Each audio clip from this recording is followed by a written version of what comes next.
Your reptile ate last night. Seemed fine. Moved around a little. You figured that meant everything was good. It was not. There is one feeding mistake so deeply baked into reptile care culture that most owners repeat it every single day without knowing. No warning signs, no obvious symptoms, just slow, invisible damage building up inside your animal over months.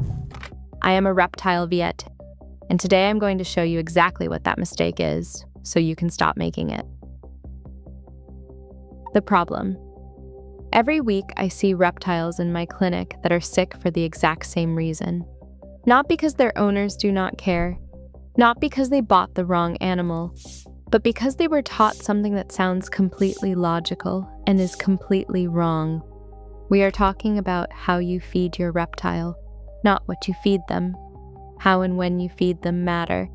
I want to be upfront before we go further. This is not some rare edge case affecting a small group of owners. Based on what I see in my practice and the research that has come out over the last decade, the majority of reptile keepers in the United States are making this mistake right now, today, without any idea that it is slowly compromising their animal's health.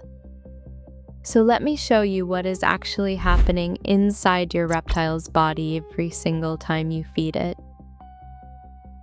The biology. Reptiles are not like dogs or cats. Their digestive systems run on a completely different engine, and that engine is powered almost entirely by heat. Here's what most people do not know. A reptile must reach a specific internal body temperature before it can even begin to digest food properly. That range is called the preferred optimal temperature zone, and it varies by species. For a bearded dragon, it is roughly 95 to 110 degrees Fahrenheit on the warm side.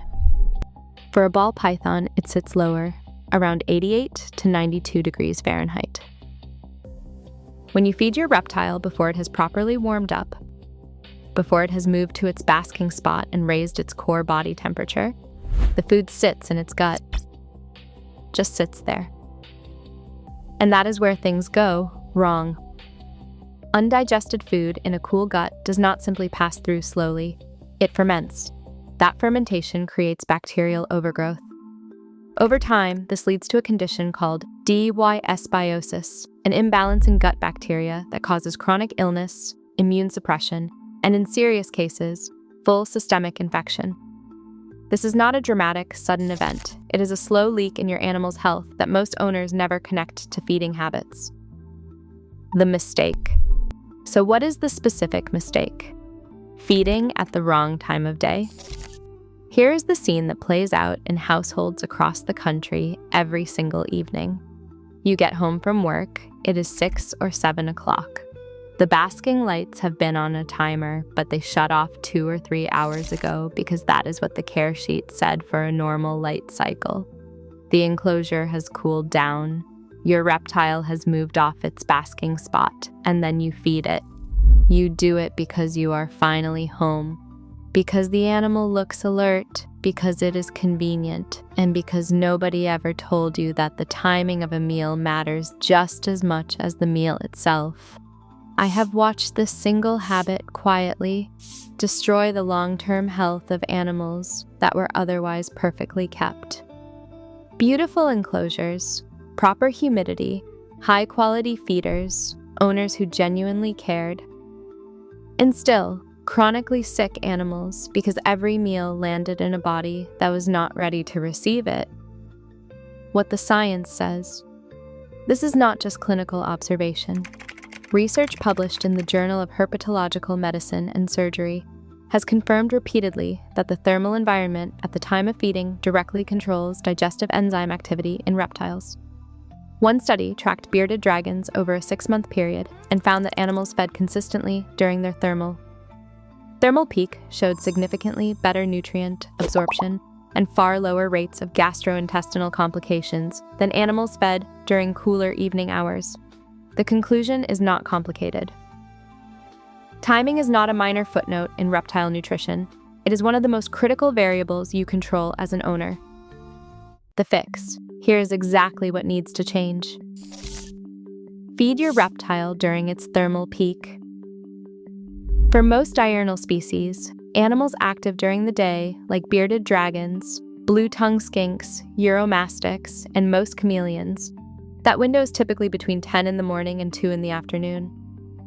The basking light should be running for at least 2 to 3 hours first, giving your animal time to fully warm its core.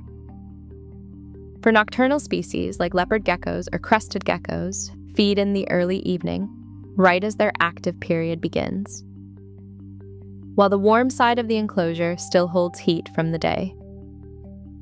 For snakes, the same logic applies. Feed during or just before their natural activity window, and make sure the full thermal gradient is established before you offer prey.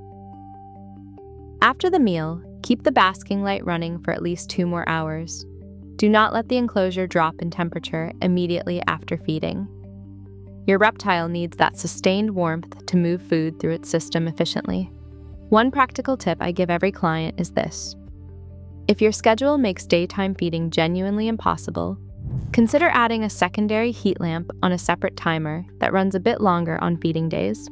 A small adjustment to your setup can protect your animal's digestive health for the long term. 2 more mistakes that make this worse. As long as we are covering feeding, I want to flag 2 additional mistakes I see constantly that stack on top of the timing problem and make everything worse. First, overfeeding juveniles. Young reptiles grow fast, but their digestive systems are still developing. Offering portions that are too large, too frequently, without adequate time for digestion between meals, leads to impaction and stunted organ development. Follow species-specific feeding schedules and resist the urge to offer more just because the animal is still showing interest. Second, handling immediately after feeding. Do not handle your reptile for at least 48 hours after a meal. Handling creates stress, and stress pulls blood flow away from the digestive tract. This slows digestion and raises the risk of regurgitation, which in snakes especially, can cause real esophageal damage. These 2 habits, layered on top of poor feeding timing, create a cycle of digestive stress that degrades your reptile's health in ways that are almost impossible to detect until significant damage has already been done. Reptiles are extraordinary animals. In the right conditions, with care that actually matches their biology, they can thrive in captivity for decades. The mistake we covered today is completely fixable. It costs nothing. It just requires changing when you do something you are already doing. If your current routine does not match what we talked about here, adjust it this week. Give your reptile 2 to 3 weeks of consistently timed meals during its thermal peak, and watch what changes. Most owners notice a visible improvement in activity level and feeding response within just a few weeks. If this was useful, hit subscribe. Drop your species in the comments, and I will see you in the next one.